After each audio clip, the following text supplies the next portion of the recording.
Le million, le million. Et oui, plus d'1 million selon l'intérieur, et même plus proche de 2 selon les syndicats. Du jamais vu depuis les mobilisations de 2010 contre la réforme Woerth. À ce niveau-là, il va falloir beaucoup de pédagogie. Alors forcément, comme disent les jeunes, on prend la confiance. Mais quelles sont les conditions d'une mobilisation sociale victorieuse? Regardons les 2 dernières grandes mobilisations nationales victorieuses. 2019, la réforme visant à instaurer la retraite à points est abandonnée. Elle serait facilement passée sans la mobilisation, mais en fait, c'est surtout l'épidémie qui a mis un coup d'arrêt à ce projet. 2006, les grèves et manifestations contre le contrat première embauche ont poussé Jacques Chirac et son Premier ministre, Dominique de Villepin, au renoncement. Mais le contexte de rivalité politique à l'approche de l'élection de 2007 a joué aussi un rôle déterminant, car le CPE devenait lui-même une sorte d'objet de basse tactique politicienne. Nicolas Sarkozy, alors ministre de l'Intérieur, avait tiré le tapis sous les pieds de son Premier ministre. Pour qu'une mobilisation aboutisse, il faut aussi un contexte politique défavorable au pouvoir, reflet de divisions internes à la bourgeoisie, que le mouvement social doit savoir stratégiquement exploiter. Or là, la Macronie n'affiche pas une unité absolue et déterminée. On va voir ça.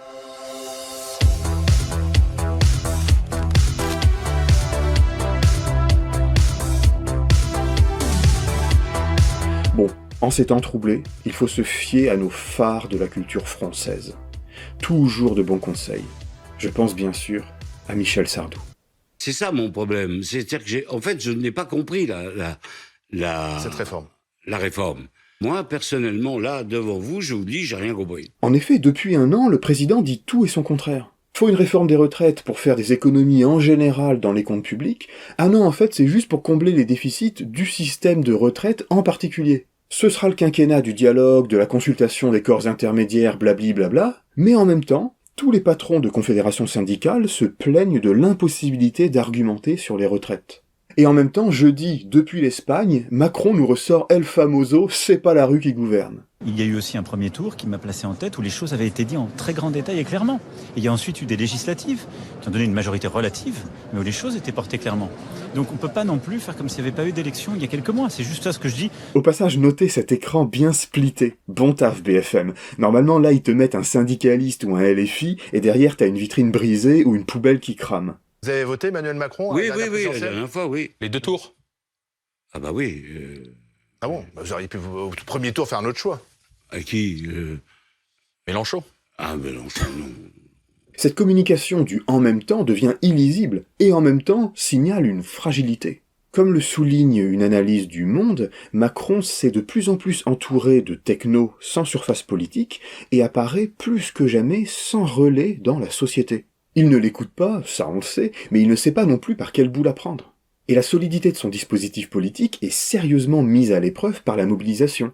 Ainsi, les patrons des différents partis de la majorité ne se pressent pas pour aller défendre la réforme. François Bayrou au Modem enchaîne les critiques sur la forme et demande toujours des améliorations sur le fond, ainsi qu'une hausse des cotisations patronales pour la financer. Édouard Philippe à Horizon est distant. Alors même qu'en 2019, c'est lui qui défendait, contre les arbitrages de Macron, une réforme paramétrique similaire à celle sur laquelle Macron, là, va se casser les dents. Bah oui, Philippe, il est déjà dans le coup suivant. Un député de son groupe a même déclaré ne pas avoir l'intention de voter le texte en l'état. Dans les rangs de l'aile gauche de Renaissance, l'aile gauche, des élus font de même. Barbara Pompili et, plus vigoureusement, Patrick Vignal. Si ça n'évolue pas, je ne voterai pas cette loi. Par contre, si je vote contre, je quitterai le groupe.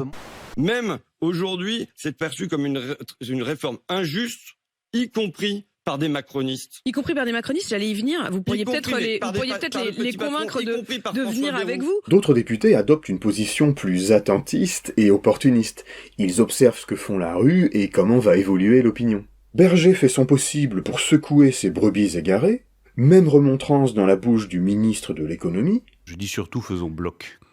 C'est plus tout à fait le cas. Je dis si un député ne vote pas la réforme, il se passe quoi? Il est encore dans la majorité, on passe l'éponge? Je pense vous avoir expliqué que je ne suis plus au Parlement, je suis au gouvernement, donc c'est au Parlement de mesurer l'impact que cela pourrait avoir. Je souhaite évidemment que toute la majorité, sans exception, soutienne, explique, défende et vote cette réforme. Ajoutez à ça, ou plutôt soustrayez, la quinzaine d'opposants du côté des Républicains. Bah oui, certains voient bien que cette réforme est impopulaire, alors même s'ils sont d'accord sur le fond, pourquoi prendre ce risque politique alors qu'ils sont même pas au pouvoir? C'est les fameux black machin là. Black bloc, ouais. L'exécutif commence donc à faire ses comptes et s'inquiéter pour sa majorité. Et il commence à se dire, il faudra choper des députés jusque dans les chiottes. Non, c'est pas ça le texte. Jusque dans les liottes. Vous savez, le groupe centriste, Liberté, Indépendants, Outre-mer et Territoire. Habituelle force d'appoint de la majorité, mais qui, là, manquera à l'appel. Leur président a été sans ambiguïté. Pour la première fois de ma vie, je vais aller manifester.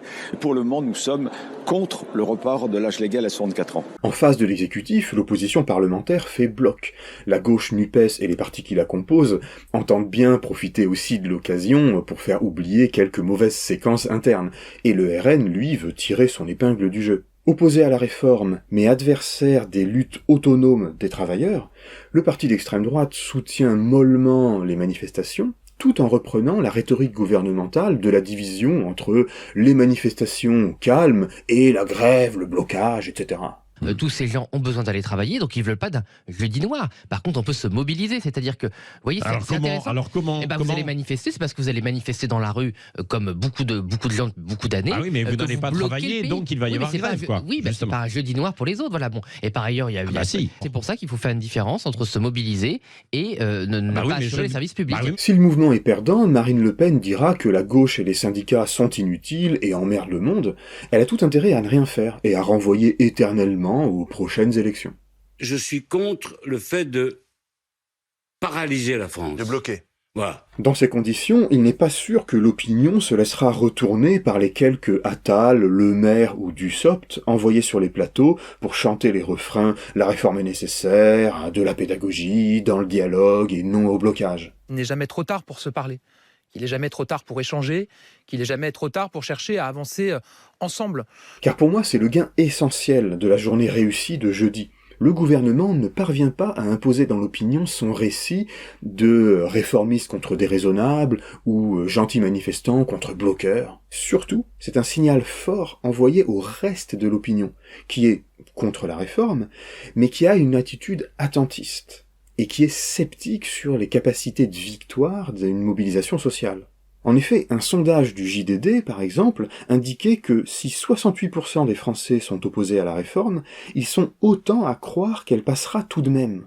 Le problème principal est donc la résignation, et la croyance que si je vais dans la rue ou que si je fais grève, je serai tout seul. On avait gagné la bataille de l'opinion, et je pense que l'Élysée le sait. Maintenant, on a gagné la bataille de la résignation, et on montre que les salariés sont déterminés, qu'ils et elles ne se laisseront pas faire. En somme, on est loin de pouvoir dire « Oh là là, la Macronie s'effondre ». Mais la particularité du moment, c'est que tout ce petit monde va être méchamment mis en tension, par les oppositions parlementaires, par la rue, par l'opinion publique, et aussi par l'expertise qu'on produit sur le contenu de la réforme. À la semaine prochaine. Moi, je suis un peu contre cette manif.